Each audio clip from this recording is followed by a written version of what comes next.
Hey, good morning, everybody. I just wanted to throw together a reasonably fast tutorial here. I'm going to be starting a new series. It's kind of an old series that I started a while back, but then just never really caught up with it and kept on going forward with it. But I wanted to start touching on it now because I'm actually dealing with this a lot more right now, and so I figured while I'm working on it, using these codes for different things, then I could make some videos while I'm doing it and share the knowledge with you of how to do certain things. What we're going to be covering in this particular series is just a variety of Google Cloud functions. If you're using Firebase, then these will be immensely helpful to you. There's a lot of stuff that you can't do inside of FlutterFlow or really inside of Flutter period, that you need to perform on the back end, that you need it to be doing server side. A few reasons for it. One could be security related. Another could be because it's a pretty intensive operation that you don't want to run app side. And then a third reason would be that it just can't be run on the app side. You need to do it on server side. So being able to know how to deploy, write, and deploy Google Cloud Functions is incredibly useful. So I wanted to share this with you. And I'm going to start off with a pretty simple function that is a handy function to have. And what it's going to do, just kind of the premise of it, is that it's going to be run every 60 days, and it's going to scan the user's collection, and it's going to look at a field, a date time field called last login. And if that last login field has not been updated within that 60-day time frame since the last time the function was run, then the function will trigger a batch read of all associated user documents that haven't logged in that period, and all documents associated to each user across a variety of Firebase collections that will specify in the code. And essentially, it'll go through all those documents and just delete everything associated with that user, including the user itself. So, kind of what this function is doing is just keeping your database cleaned up and deleting users and associated content if that user hasn't been active in a long time, just to kind of keep things moving smoothly so you don't get overloaded on the back end with a bunch of junk files that nobody's using. So it can be really helpful to have that running for you in the back end. One thing that you could do, and this actually kind of makes the function more complex to do it this way, so we're not going to do it this way in this tutorial, but you could trigger a function to run every 60 days and check that data field, and if any users fall within that category, then the function would actually trigger an email that would go to that user and notify them that their account is about to be deleted within 24 or 48 hours, whatever you want to do, and let them know they need to log in if they don't want their account to be deleted.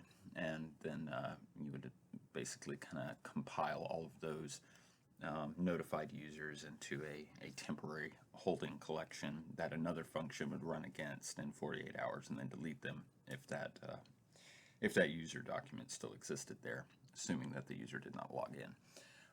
But to do that, we would have to employ some specific authentication into the function to keep your credentials private as far as how you're transmitting emails.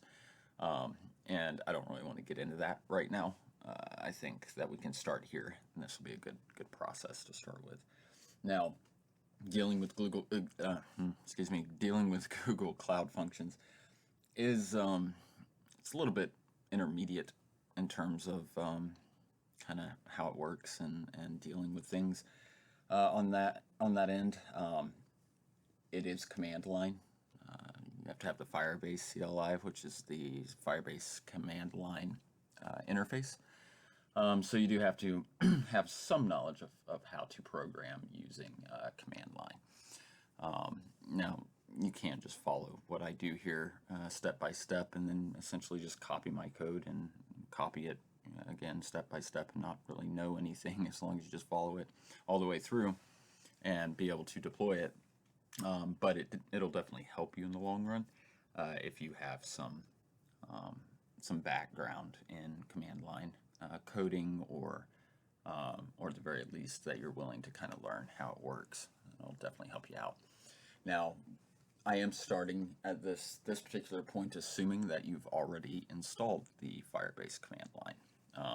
If you haven't done that, I'll put a link in the description of this video of where to go to get instructions to do it.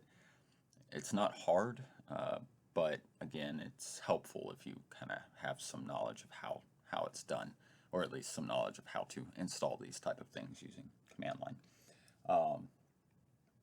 But anyway, so we'll start here at this point. Maybe I'll do a video at some point walking through how to install the CLI, but for the time being, we're just gonna jump right in here and get started on it. All right, so very first thing that you want to do, and if you have freshly installed the CLI, then you've already done this. I know that I'm good to go, but you should always do this just to make sure that you're logged in to the Firebase connection to your backend. I am using a Windows machine, so I'm running off of command prompt. There are a variety of other command line interfaces that you can use, but this is just available. It's simple. I'm not entirely sure what's available on Mac, on Apple devices, so whatever your equivalent is on that, then that's what you'd want to use. But again, the first thing that you'd want to do just to make sure you're good to go with Firebase, just go ahead and type in Firebase and do login, and just make sure you're logged into your account. And just give it a second, it'll pop back. So it says that I am logged in, already logged in, which I knew I was because I've already written some codes before I started doing this video. All right, now you can do everything inside of the command line if you want to, as far as setting up your directories and folder paths and all that stuff. Or you can do it with a more user-friendly manner on your computer itself. So let me grab that real quick. So I could actually just go into my file explorer here and create a folder. So I've actually, I have this Firebase folder, which is on my desktop. And then inside the Firebase folder, I have another folder called tutorials. So this is my directory that I'm going to be working in. That'll be the directory that I initiate Firebase inside of, and then I deploy my functions from, write my functions to, and everything. I just set up this folder. There's nothing here yet.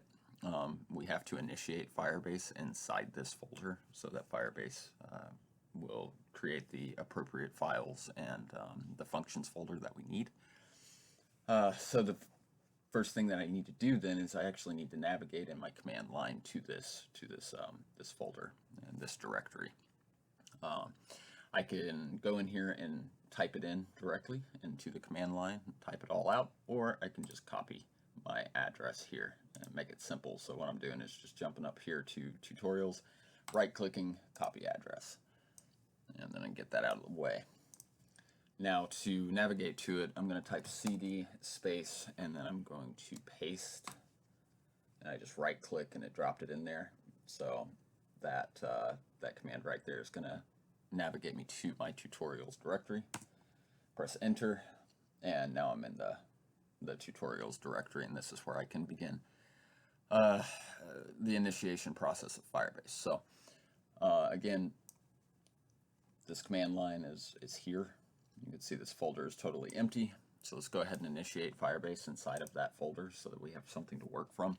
And to do it super simple, just type Firebase space init, INIT, and enter. And that'll begin the initiation process, and you'll see that'll start up here. You can see it says Firebase there now.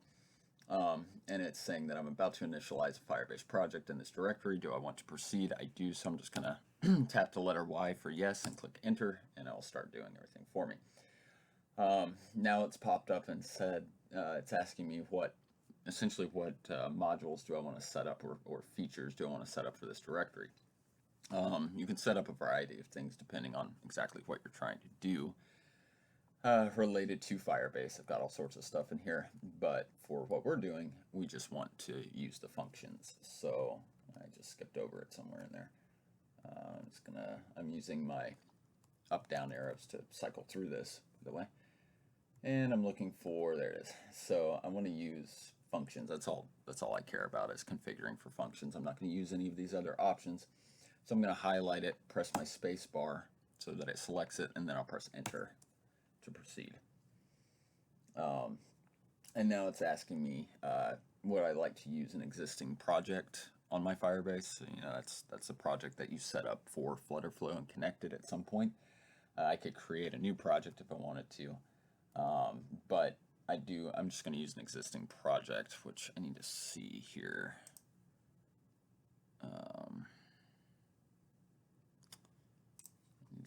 That's not it. Where is it? Let's see what project I'm going to be using for this. Let's see. I want to be able to test, so I want to make sure I have a project that's live too. Well, not live, but that's configured correctly, so I can test it.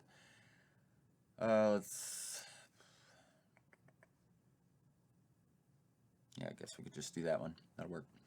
All right, so I'm going to go back over here, and again, I'm going to use existing project and select enter. I might need to cycle it. Yeah, do enter.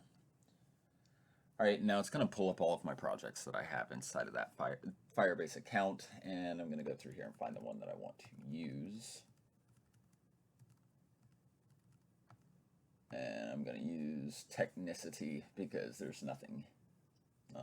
It's nothing in it, so that'll be a good one to use. So I'm going to highlight that one, then press enter.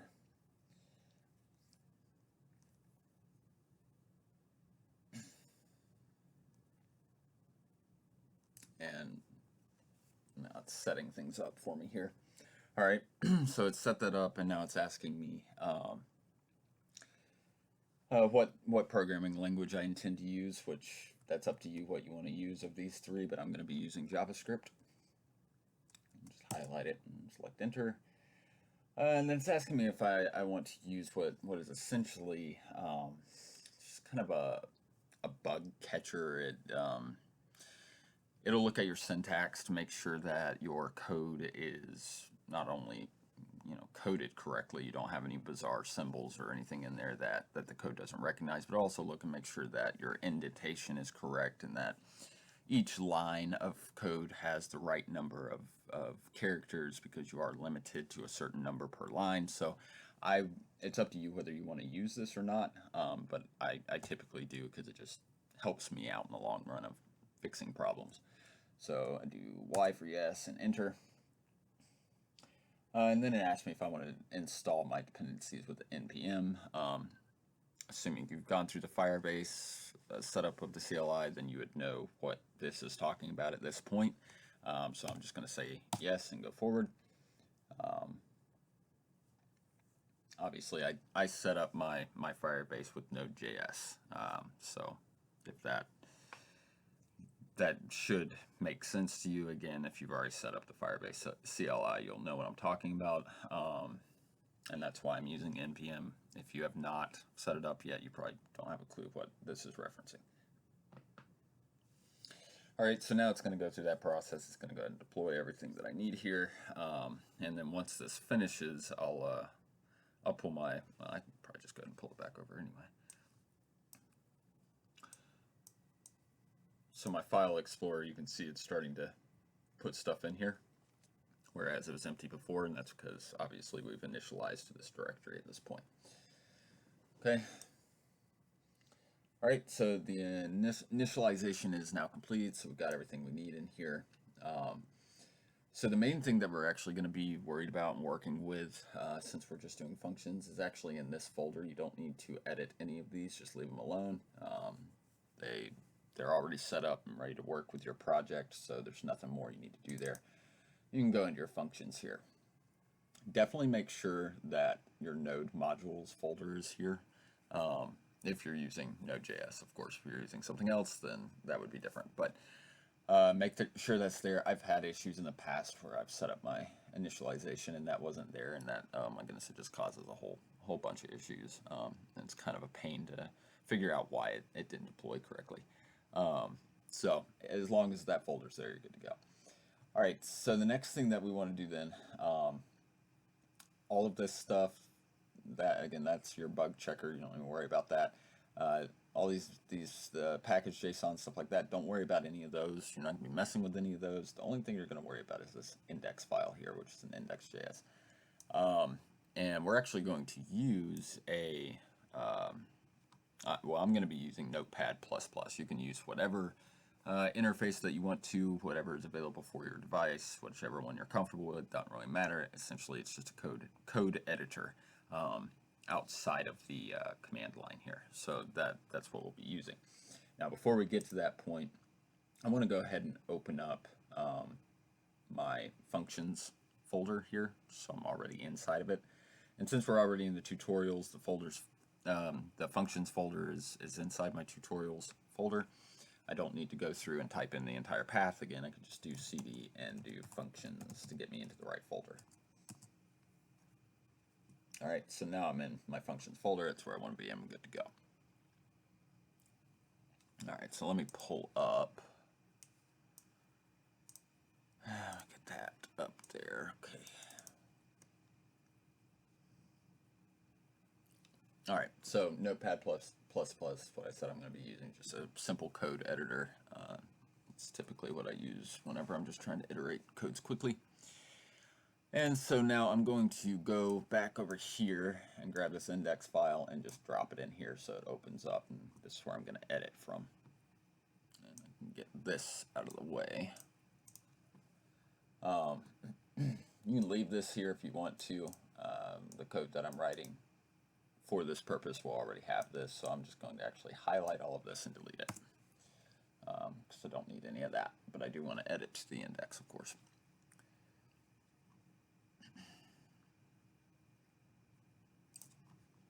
And let's see here.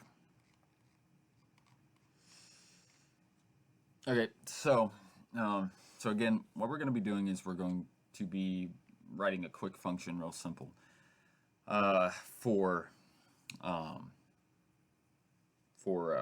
sorry, kind of losing my train of thought, for deploying, oh, good grief. Sorry, I got distracted. I was reading something. I'll be writing a function to deploy to Firebase that will scan the user collection and do the deletions according to the last login field. And something that we have to take into account is the way that Firebase works. Firebase will only run a batch operation, whether that's a read, write, delete, doesn't matter, any kind of operation. Since we're obviously doing delete, that'll be the one we're working with, but Firebase only allows up to 500 documents per batch of deletions. So if you have more than 500 users, which isn't likely, not immediately anyway, but if you have more than 500 users that need to be deleted in a single batch, or you have even just a single user that has more than 500 associated documents, which could be more likely depending on what kind of app it is, that you need to be deleted in a single batch, you will need to construct the function in such a way so that it runs it as a loop. That way, if it goes through and deletes 500 associated documents, the function doesn't stop. It'll loop back through the collections until all associated documents are deleted.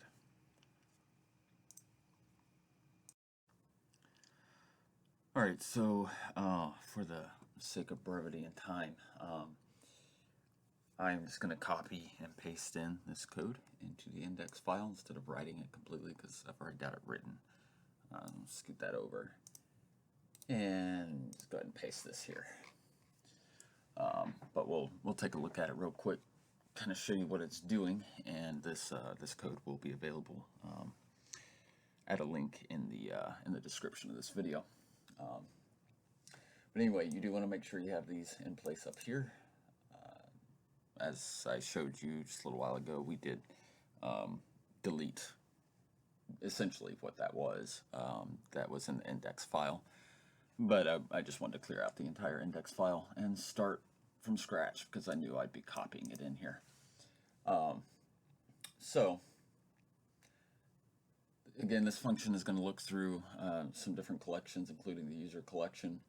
It is Google Cloud Functions only use cron job structuring for doing scheduled events, scheduled triggering. So you have to do it in a cron job format. There's some different formats that are out there, such as using plain text words, but for Cloud Functions in Firebase, you have to use the cron job format. And so what this format is essentially saying is that I want to run this function on the first day of every second month. So it's not going to be precisely 60 days every time that it runs, but it's as close as we can get it using the cron job format, which again is every 2 months run the cron on the first day. So that'll get us what we want, and it's pretty close. And then what it's looking for is again that last login field, which is a daytime field. It's checking to see if the user has logged in between 60 days ago and when the last cron job was run. If that field does show that they have logged in, then the user will not be deleted. But if they have not been logged in 60 days, then it'll delete them along with any associated documents. You can go down through here real quick. So there's that last login field. You can label it whatever you want. Just make sure that whatever you put here exactly matches what you have in your user's document, including uppercase, lowercase numbers, anything like that. It has to be exactly the same. Let's go down here. Let's see. This is just looking for the user's ID. The field that I have associated for the user in the user's document, as well as the other collection documents, is it's a field called user. User ID, wherever that was. Yeah, right there. It's a field called user ID, and I have it in all of the collections and all of the documents so that they all match up exactly the same. And I don't believe I was using a reference field. I was using just a regular string field and just storing the UID that way, which you can get that obviously whenever you're setting up your FlutterFlow actions. And then these are the other collections that it's going to search through. Make sure whatever collections you list here for it to look through to find associated documents, that those collections do exist in your Firebase. If you were to have exactly like this, if you were to have a post collection, a videos collection, and a comments collection in this function, but in your Firebase you only had videos and posts, the function will not trigger and operate properly. So you need to make sure that you actually have all three of those collections and that you actually have documents in those collections. And you can do whatever collections you want. Now, you don't have to list the user's collection here because the user's collection is already being searched in earlier part of the code. This is just for the other collections associated with that user. So you can put whatever you want, but make sure again that your collection name is exactly the same as in here. And so, again, the rest of this is just gonna, the rest of the code is scanning through those collections, looking for any associated documents to that user. And again, because Firebase does limit us to 500 delete actions on a single batch, the rest of this code is basically saying, and I've got it commented out here for you so that you can see, but it's going to fetch up to 500 documents associated to each user. And then if it fetches 500 total documents for a user or multiple users, then it'll keep looping this function until it captures all of the associated documents and deletes them accordingly. I would suggest if you have a massive collection database of users or of documents associated to the user, that you definitely monitor this function pretty closely when you first deploy it. If you feel like it's going to be deleting a lot every 60 days, because the fact that this function has to loop to capture everything, every time you trigger that function, it does charge you. So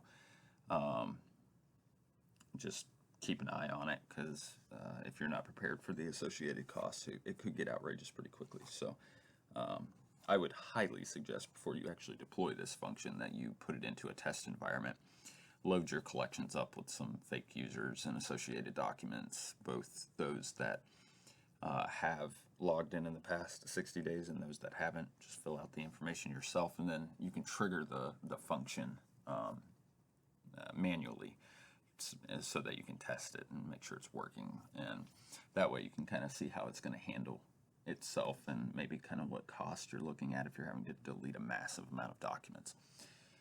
But anyway, and we're going to test real quick. So that's the code in a nutshell. It's actually really short. It's really easy. Not a whole lot to it.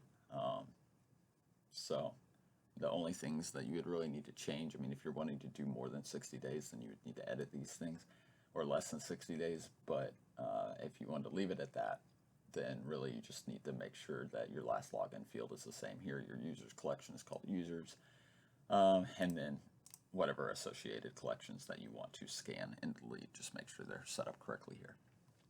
So once that's done, we can go ahead and save it. We've saved it to our index file, and we can pull this back over now. We're in our functions folder here in the directory. And so what we want to do then is we want to go ahead and deploy this to our functions in Firebase. Now, let me pull up Firebase real quick here. You do want to make sure that, just for good practice here, before you start, before you deploy your first function here, if you haven't already set up push notifications or something like that, because a push notification, even if you set it up in FlutterFlow, it is a function, so it'll actually create it in here. But if you haven't done any of that yet, just go ahead and go into your build and tap on functions, get it pulled up in here so that you have this spot to work with, because we're going to need it here in a minute.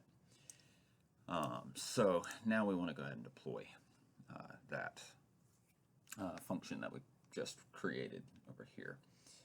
And so since we're in our functions folder, what I'm going to type then to deploy it is Firebase deploy -- only functions.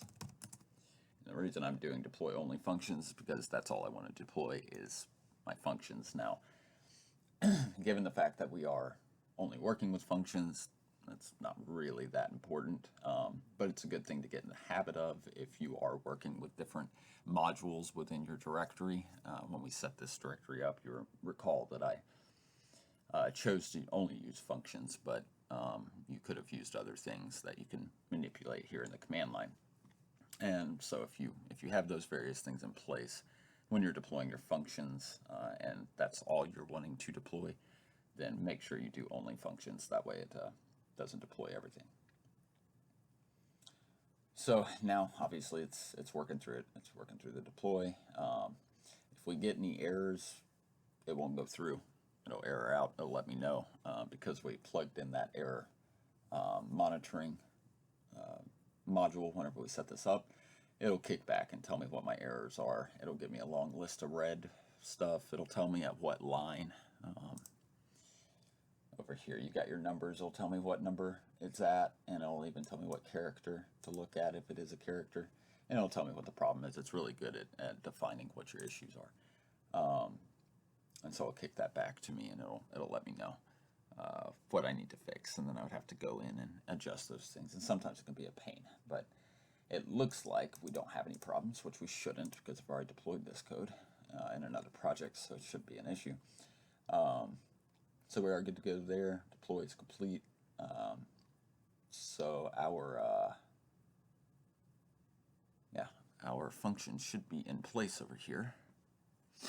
Let me pull my Firebase back over.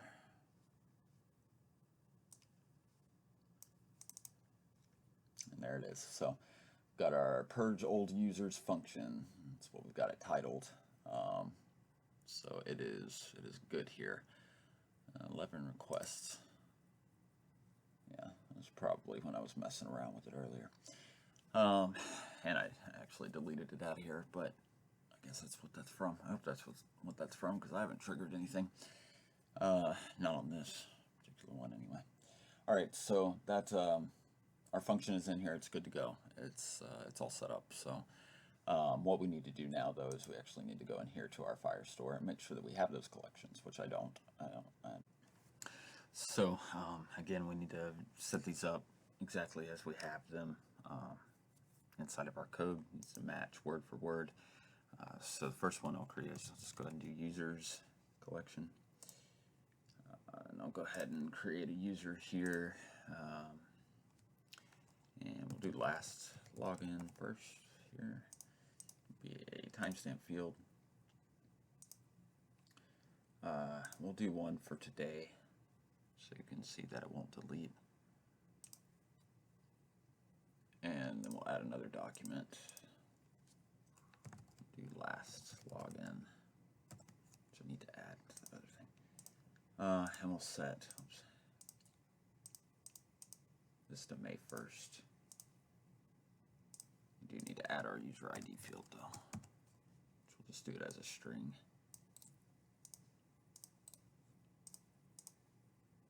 And we need to add it in this one.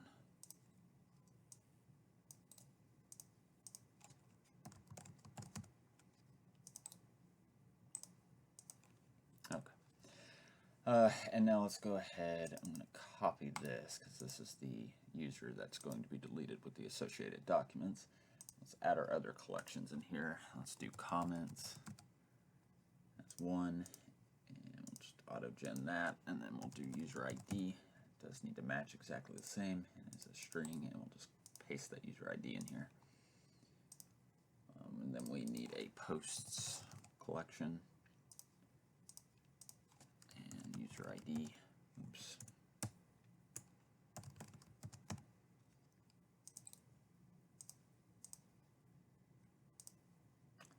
And a videos collection.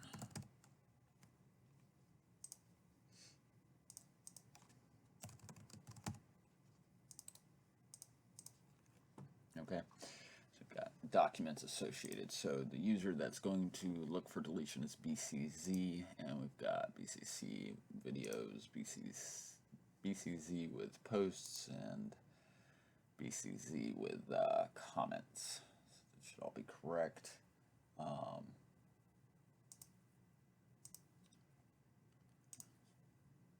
all that out. And then this, the OLW, should be left alone since they logged in today. All right, so let me go functions, and then let me grab Cloud Scheduler here. And we've got enabled, everything's good to go, so let's just go ahead and do a force run on it so we can test it. Went through just fine, so we'll go back over here, go to our Firestore, and you can see our other three collections are gone now because those documents were removed.